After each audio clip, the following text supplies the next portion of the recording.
Support for this podcast comes from listeners and St. Alphonsus Health System, a regional network of hospitals, clinics, and care providers. St. Alphonsus offers comprehensive healthcare services to individuals and families throughout the community. More information about services and locations is available at stalphonsus.org. Hey, podcast listeners, want to stay informed without the daily email overload? Sign up for our free weekly newsletter.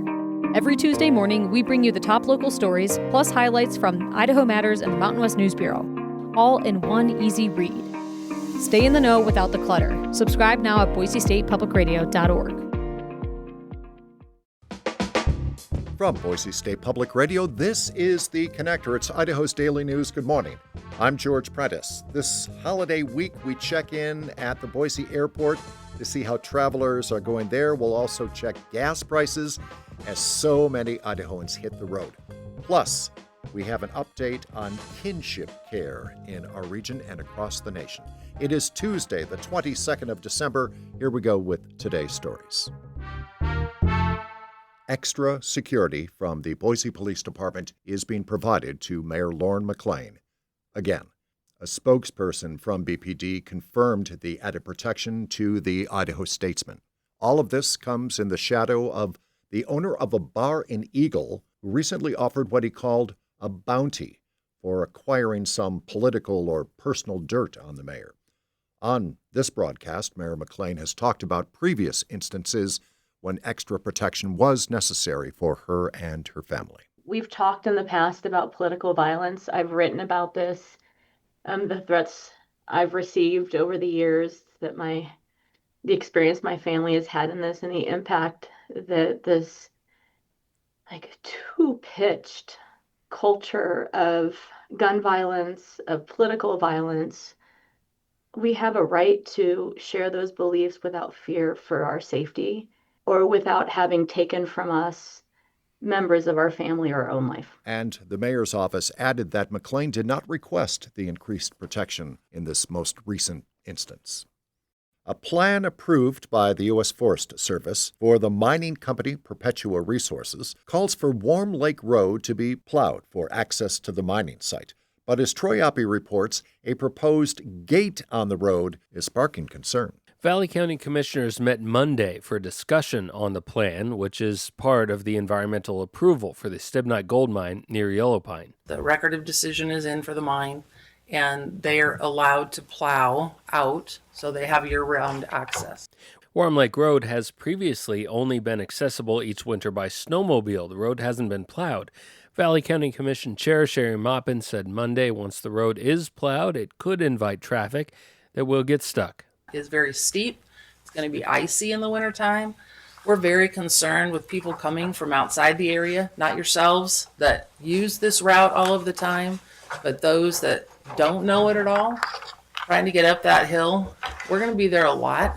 Sheriff Kevin Coppery says gated access would only be closed for dangerous situations like avalanche or blocked roadway.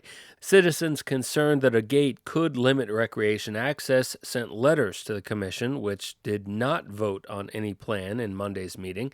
No gate will be installed this winter, but the road will be plowed. The county is proposing signage warning travelers of the dangerous roadway. Maupin says emergency response on Warm Lake Road this winter could have significant impact on county resources. Troy Oppie, Boise State Public Radio News. This holiday season, more than 2 million children across the nation are being raised by relatives or close family friends. And there's a new report on the challenges of kinship families, which are more common within indigenous communities. Daniel Spalding reports. According to the U.S. Government of Accountability Office, these households are more likely to experience poverty and mental health issues. Kathy Laren at GAO says because many Indigenous caregivers are outside the formal foster care system, they often receive less financial support. One of the biggest challenges that we heard across the board for grandparents and other relatives that are raising, their relative children is just the financial burden of it. Laren says states could adopt standards and programs designed to better support kinship families. For the Mountain West News Bureau, I'm Daniel Spalding.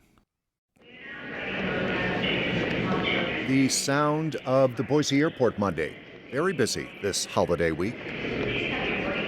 On this broadcast last week, the folks at the Boise Airport told us that they expect something like 200,000 people to come and go from now through December 30th. All in, AAA Idaho says about 700,000 Idahoans are traveling this week, and yes, that is expected to be a record number. By far, the majority of Idahoans are traveling by car. And while the weather will be a bit tricky, there's good news at the pumps. The average price for a gallon of unleaded in Idaho this morning is $2.89. That's about 39 cents less than a month ago. Some of the cheapest gas is up in north central Idaho, about $2.78 a gallon. Some of the most expensive gas this morning, Blaine County, where the average price is $3.40. By the way, the grinchiest gas prices in the U.S. in Hawaii, $4.42 a gallon. This is the final warning call for Flight 1734. And that is today's episode of The Connector. I'm George Prentice. Through the holiday season, just like every other day of the year, you can stay in touch by checking out our website, boisestatepublicradio.org. In the meantime, tell your friends and family about The Connector and how they can find it wherever they find their favorite podcasts. For now, happy holidays, and thanks for listening.